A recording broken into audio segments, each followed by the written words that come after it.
Hey y'all, how y'all doing? It's your boy Diddy.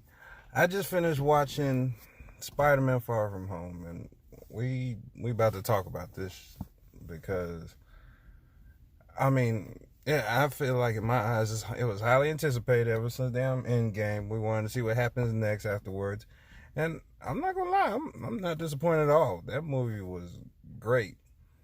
Um, but there's some things we gotta point out. Okay, first of all, in the beginning, okay,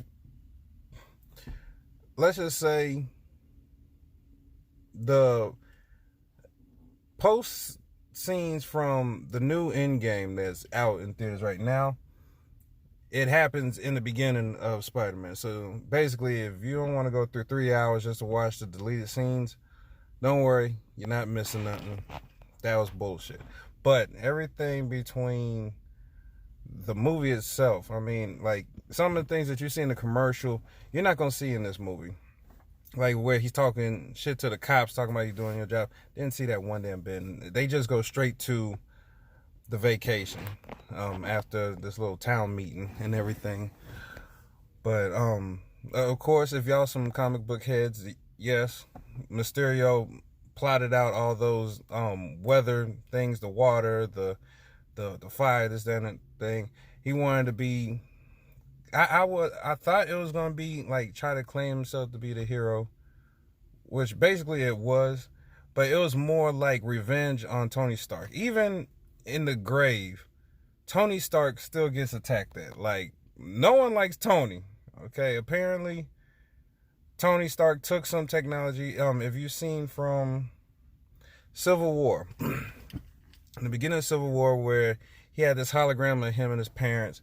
Apparently that was Mysterio's stuff, and he took it from him and called it Barf, which I thought was extremely funny. Matter of fact, the whole movie was funny, okay? It was on Thor levels of funny. But I mean, it's a Marvel movie, so what'd you expect? I mean, it's supposed to be funny.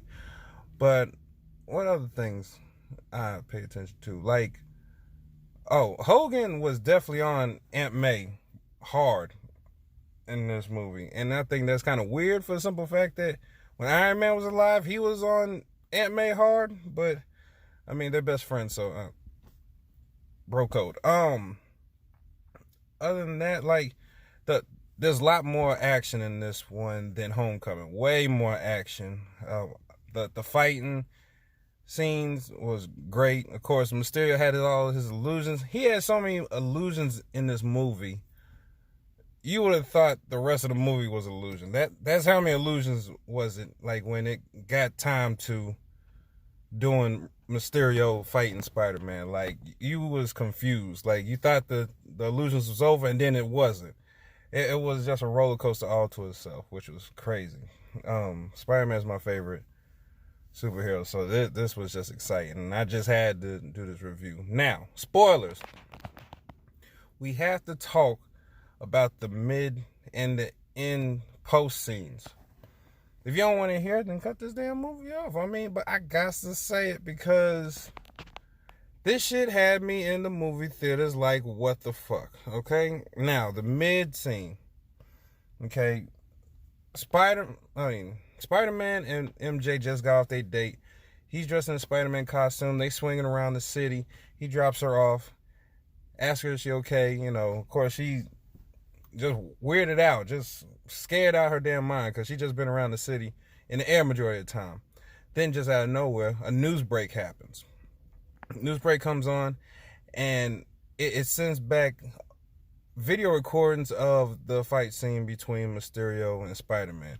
And in the end, Mysterio made it seem like Spider-Man killed him, basically. But this is what had me yelling in the movie theater. And I'm not gonna lie, this shit was crazy. Mysterio's final words before he died was, Spider-Man is Peter Parker.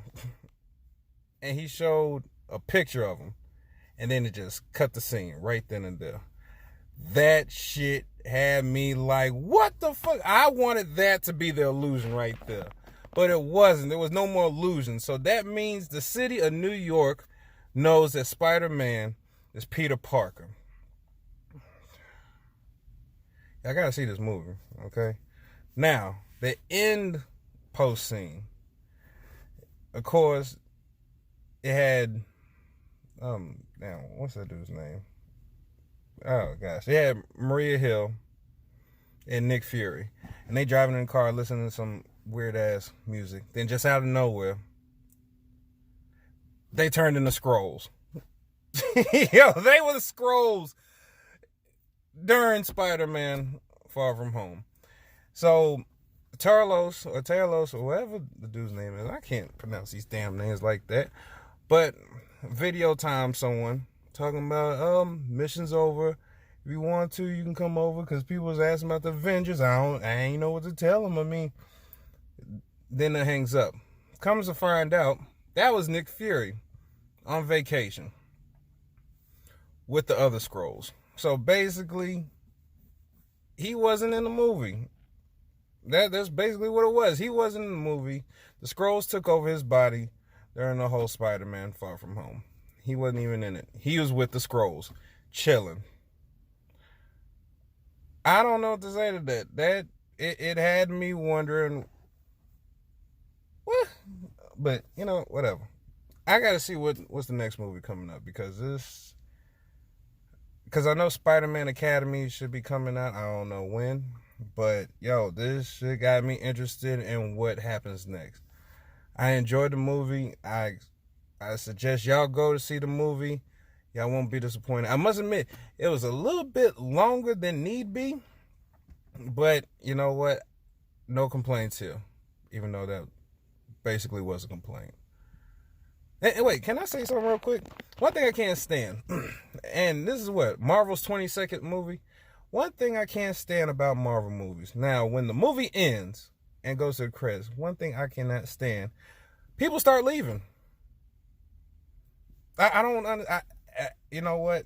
I don't know. It just drives me crazy. Like, people just start leaving. Everyone knows that there's post credits. Everyone. Like, I mean, you must have something to do. Okay, fine, that's cool. But you have to have time for the movie and the post credits. Always. Even if there's a fire, you gotta, whatever. I'm done. Watch the movie. Great movie. Better than Homecoming. Night, y'all.